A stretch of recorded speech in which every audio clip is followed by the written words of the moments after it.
Bismillahirrahmanirrahim. Assalamualaikum warahmatullahi wabarakatuh. Rabbi shrah li sadri wa yassir li amri wahlul 'uqdatam min lisani yafqahu qawli amma ba'd.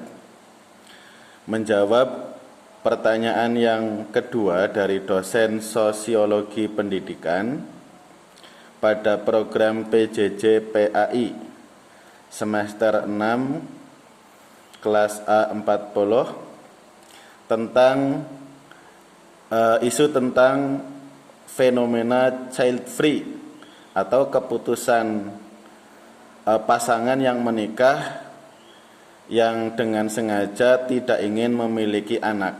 Bagaimana responnya di kalangan umat Islam, kemudian wacana ini bagaimana dipahami dari perspektif sosiologi pendidikan Islam, terutama terkait dengan fungsi keluarga itu yang merupakan agen sosialisasi nilai-nilai keislaman. Pertama, tentang fenomena child free lebih dahulu, atau keputusan pasangan yang menikah dan sengaja tidak ingin memiliki anak. Hal ini memang menjadi perbincangan yang hangat di masyarakat Muslim, khususnya di Indonesia. Dalam perspektif Al-Quran, tidak ada ayat yang secara spesifik, secara eksplisit mewajibkan setiap pasangan untuk memiliki anak. Namun, Al-Quran dan hadis banyak menekankan pentingnya keturunan sebagai salah satu tujuan daripada pernikahan. Kemudian anak disebut sebagai karunia dan perhiasan kehidupan di dunia ini, serta menjadi bagian dari keberlanjutan umat manusia yang akan hidup di masa-masa yang akan datang.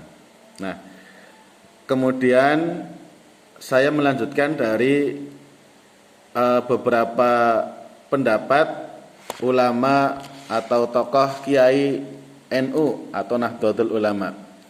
Kiai NU memandang bahwa secara hukum asal keputusan untuk child free adalah boleh selama tidak dilakukan dengan cara-cara yang dilarang secara syariat, seperti halnya melakukan sterilisasi secara permanen tanpa alasan medis yang dibenarkan. Namun, jika child free dijadikan sebuah prinsip hidup yang kemudian menafikan tujuan utama dari pernikahan di dalam ajaran Islam, yaitu menjaga keturunan, maka hal ini perlu adanya kajian lebih lanjut dan kehati-hatian dalam mengambil keputusan tersebut. Pertanyaan kedua yaitu tentang bagaimana dipandang dari perspektif sosiologi pendidikan Islam. Dari perspektif sosiologi pendidikan Islam, keluarga memiliki fungsi utama sebagai agen sosialisasi nilai-nilai keislaman. Karena melalui keluarga, nilai moral, nilai-nilai keagamaan, nilai karakter Islami dapat diwariskan kepada generasi penerus. Nah, anak dalam Islam dipandang sebagai amanah dan sarana untuk memperluas keberlanjutan nilai-nilai agama serta nilai-nilai sosial.